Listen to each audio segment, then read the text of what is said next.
Welcome to the channel students. तो आज हम इस वीडियो में एक्सप्लेन करने वाले हैं कोहल-रोच लॉ के बारे में। ठीक है, तो हम इलेक्ट्रोकेमिस्ट्री के बारे में एक्सप्लेन कर रहे थे। तो इसमें हमने रीड किया था कि molar conductivity at infinite dilution for the weak electrolyte को अगर सोल्व करना हो तो उसके लिए हम एक लॉ यूज़ करते हैं, that is known as the Kohlrausch law.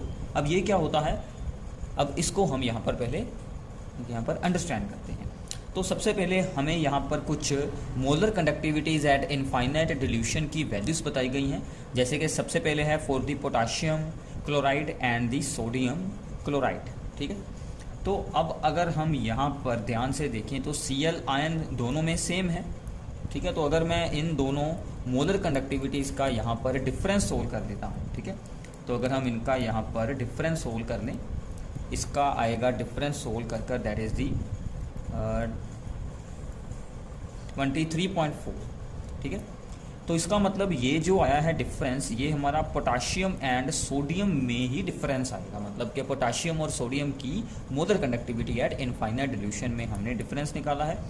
अगर हम पोटाशियम एंड सोडियम के ही कोई दो और सॉल्ट यूज़ करें, जैसे कि पोटाशियम ब्रोमाइड और सोडियम ब्रोमाइड सेम है, इन दोनों का डिफरेंस भी सेम आएगा। तो यहाँ से हमने क्या ऑब्जर्व किया कि जो भी आयन्स हैं उन दोनों की मोलर कंडक्टिविटीज़ का डिफरेंस सेम आ रहा है हर बार। तो मतलब हमें यहाँ से क्या रिजल्ट मिल गया कि that is ionic molar conductivity. इसको हम ऐसे रिप्रेजेंट करेंगे, of the potassium minus a ionic molar conductivity of the sodium का difference is equals to this. ठीक है, तो ये इस बात पर बिल्कुल नहीं डिपेंड करता कि हमने सोडियम और पोटाशियम के साथ कौन से आयन्स यूज़ किए हैं, चाहे वो आयन्स ब्रोमीन हो, ठीक है ना, ब्रोमाइड हो, चाहे वो आयन्स हो क्लोराइड। ठीक है, इन दोनों में जो डिफरेंस है वो सेम आ रहा है। ठीक है, तो यहाँ से कोहल-रोच ने हमें क्या बताया कि that is each ion makes definite contribution to the molar conductivity at infinite dilution irrespective of the other ion, कि वो किस आयन के साथ जुड़ा है उस पर बिल्कुल नहीं डिपेंड करेगा। तो हर एक आयन की अपनी एक डेफिनेट कंट्रीब्यूशन होगी molar conductivity at infinite dilution में। ठीक है, चाहे वो किसी भी आयन के साथ जुड़ा हो। तो इसका क्या मतलब है कि जो भी पोटाशियम आयन की molar conductivity at infinite dilution होगी वो हमेशा सेम रहेगी, चाहे उसके साथ कोई भी आयन जुड़ा हो, चाहे उसके साथ ब्रोमाइड जुड़ा हो, चाहे उसके साथ जुड़ा हो क्लोराइड। तो हर एक आयन की molar conductivity at infinite dilution की वैल्यू हमेशा सेम रहती है। ठीक है, तो इससे हम एक्सप्लेन कर सकते हैं कि कोहल-रोच लॉ क्या है, that is each ion makes definite contribution towards the molar conductivity at infinite dilution irrespective, ये भी इंपॉर्टेंट है साथ में लिखना, irrespective of the other ion।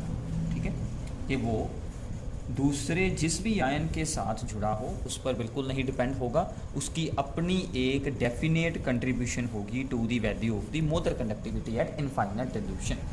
अब ये तो हो गया हमारा कोहल-रोच लॉ। अब इस लॉ के साथ हम जो कोहल-रोच ने हमें एक और बहुत इम्पोर्टेंट फॉर्मूला बताया, दैट इज़ कि हम किसी भी सॉल्ट की या किसी भी एसिड या किसी भी बेस की या फिर किसी भी सब्सटेंस की molar conductivity at infinite dilution को रिप्रेजेंट कर सकते हैं as the sum of the individual contribution from the ions of that electrolyte. इसका क्या मतलब है, फॉर एग्जांपल हमने रिप्रेजेंट करनी है molar conductivity at infinite dilution of the H2, ठीक है, वाटर। तो हम क्या करेंगे, इसके जो भी दो आयन्स बनते हैं उनकी जो आयनिक मोलर कंडक्टिविटीज़ होंगी एट द इनफाइनाइट डिल्यूशन, एक तो बनेगा H पॉजिटिव और प्लस हो जाएगा साथ में इसमें that is the hydroxyl ion. ठीक है, तो वाटर की जो होगी total molar conductivity at the infinite dilution वो इन दोनों का सम होगी। ऐसे ही for example that is the acetic acid. ठीक है, ये होता है एसिटिक एसिड का फार्मूला। इसके दो आयन्स बनते हैं, एक आयन बनता है यहाँ से acetate, that is the this one, और एक आयन इसके साथ बनेगा that is the H positive. इन दोनों की आयनिक जो होगी मोलर कंडक्टिविटीज उनके सम में हम इनको रिप्रेजेंट कर सकते हैं। और कोई एग्जांपल लेते हैं that is the magnesium chloride. अब इसमें इंपॉर्टेंट क्या है, एक तो बनेगा magnesium ion that is the Mg2 positive, ठीक है, और इसके साथ में दो बनेंगे Cl आयंस। अब देखिए Cl यानी कि क्लोराइड आयंस यहाँ पर 2 फॉर्म हो रहे हैं, तो उसके आगे हम 2 लगाएंगे, ठीक है। तो ऐसे हमें यूज़ कर लेना है जितने भी आयंस बनेंगे। तो इसका मतलब क्या है कि इनफाइनाइट डिल्यूशन पर उनकी आयनिक मोलर कंडक्टिविटीज़ के सम में हम किसी भी सब्सटेंस की मोलर कंडक्टिविटी को रिप्रेजेंट कर सकते हैं, ठीक है। तो ये था हमारा मेन जो था कोहल-रोड्स लॉ। अब इसको यूज़ कर हमें किसी वीक इलेक्ट्रोलाइट की molar conductivity at infinite dilution को सोल्व कैसे करना है वो अब हम यहाँ पर एक्सप्लेन करते हैं, ठीक है। सो नाउ सपोज दैट कि हमें सोल्व करनी है molar conductivity at infinite dilution of the acetic acid. तो एस्टिक एसिड एक वीक इलेक्ट्रोलाइट है, ठीक है। तो हम क्या करेंगे, सबसे पहले तो इसके जो 2 आयंस बनते हैं उनकी आयनिक मोलर कंडक्टिविटीज़ को यूज़ कर लेंगे। एक तो बन गया यहाँ पर एसीटेट आयन और एक यहाँ पर बन जाएगा that is the hydrogen ion, ठीक है। अब देखिए अब हमें यहाँ पर क्या करना है, ठीक है। हमें किसी भी वीक इलेक्ट्रोलाइट को in the form of the strong electrolytes में रिप्रेजेंट करवा लेना है। उसके लिए हम यहाँ पर क्या करेंगे, हम इसमें ऐड कर देंगे सोडियम आयन, ठीक है।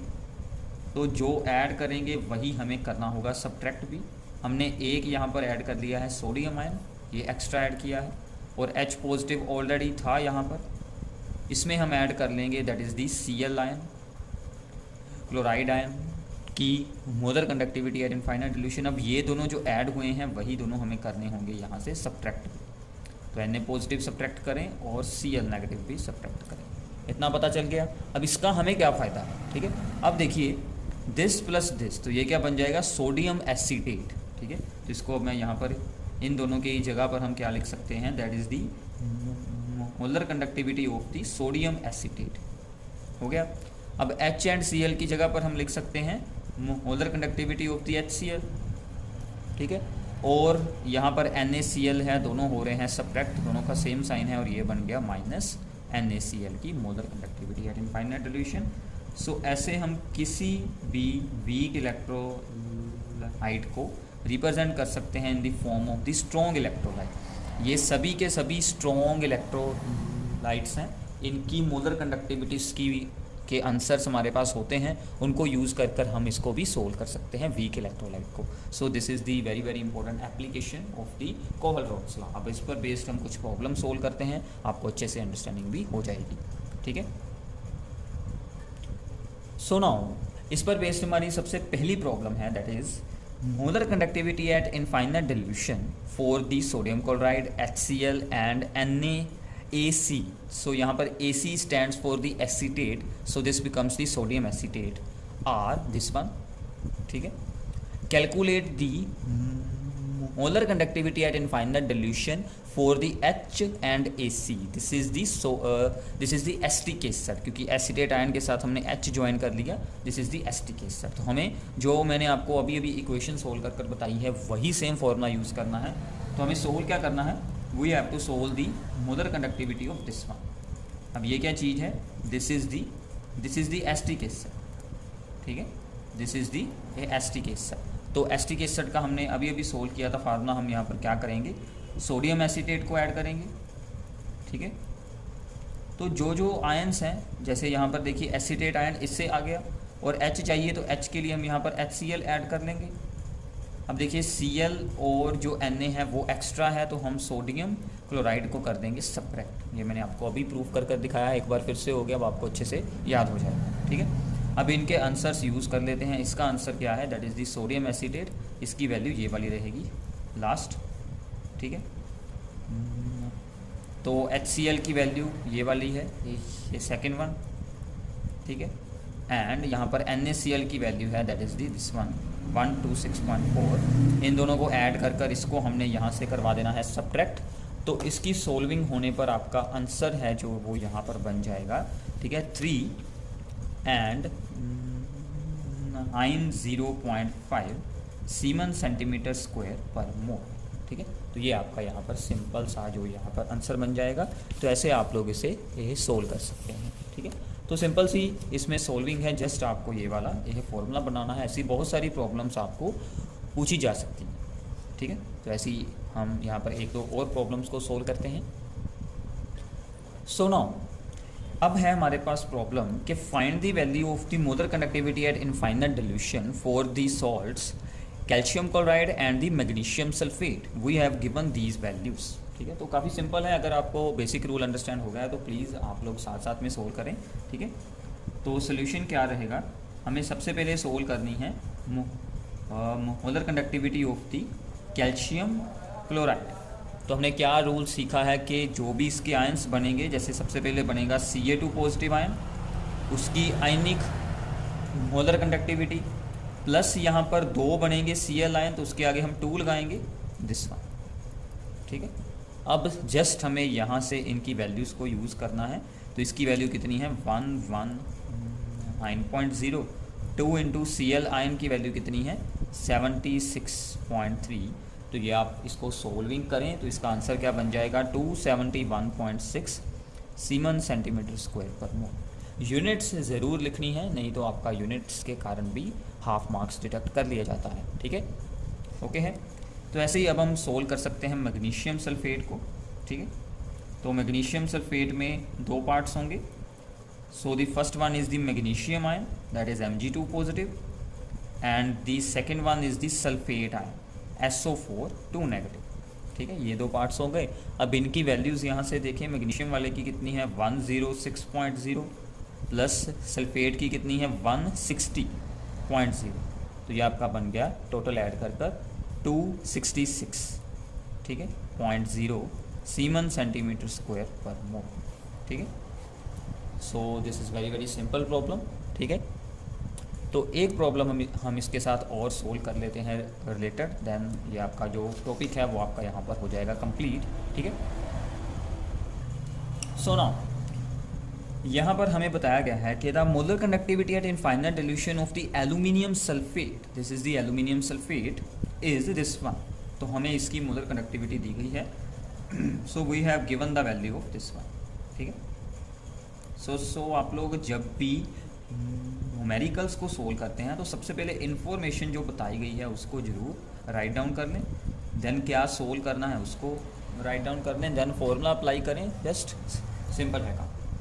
Calculate the molar ionic conductivity of the aluminium ion. तो हमें क्या सोल्व करनी है molar ionic conductivity of the aluminium A3 positive. ठीक है, and we have given the value of the molar ionic conductivity of the sulphate ion. ठीक है, sulphate ion की इस बार हमें बताई गई है और जो हमारा सॉल्ट है उसकी भी बताई गई है। हमें सॉल्ट में से एल्यूमिनियम आयन की सोल्व करनी है। ठीक है, सो इसका फार्मूला अप्लाई करते हैं अकॉर्डिंग टू द कोहल-रोल्स लॉ। तो क्या फार्मूला बनेगा इसका, this is the aluminium sulphate. तो यहाँ पर 2 बनेंगे एल्यूमिनियम आयन, तो ये ऐड हो जाएगी वैल्यू, यहाँ पर Al3 पॉजिटिव प्लस यहाँ पर बनेंगे 3 सल्फेट आयन्स, तो ये वैल्यू लग जाएगी। सिंपल है। अब देखिए, अब इसकी वैल्यू क्या है, इसकी वैल्यू हमें बताई गई है, that is the 858 is equals to, इसको हमने सोल्व करना है तो इसको मैं ऐसे ही रखता हूँ। ठीक है, और प्लस 3 इंटू इसकी वैल्यू क्या है, इसकी वैल्यू है 160। ठीक है, अब ये सोल्व होकर जो है दिस इंटू दिस ये बन जाएगा 480, वो आएगा इस तरफ। ठीक है, और 2 इंटू दिस वन। ठीक है, सो देयरफॉर अब इसका आंसर क्या बनेगा, पहले इन दोनों को हमने यहाँ से कर लेना है सब्ट्रैक्ट। तो इसका आप लोगों को आंसर है जो मिल जाएगा, दैट इज़ दी 378। और ये जो 2 था ये यहाँ से इधर जाएगा, इसके साथ हो जाएगा divide. So this becomes the 189 semen centimetre square पर मोल। ठीक है, तो ऐसे आप लोग किसी भी आयन की molar conductivity at infinite dilution या फिर किसी वीक इलेक्ट्रोलाइट की molar conductivity at infinite dilution को सोल्व कर सकते हैं by the using the Kohlrausch law. ठीक है, सो अगर आप लोगों को अंडरस्टैंडिंग हो गई है अच्छे से तो प्लीज़ चैनल को सब्सक्राइब ज़रूर कीजिए और वीडियो को अपने सभी फ्रेंड्स के साथ शेयर कीजिए। नीचे डिस्क्रिप्शन बॉक्स में आपको बाकी की सभी वीडियोस के भी लिंक्स मिल जाएंगे, उनको भी आप लोगों ने ज़रूर सुनना है। Thanks for watching the video.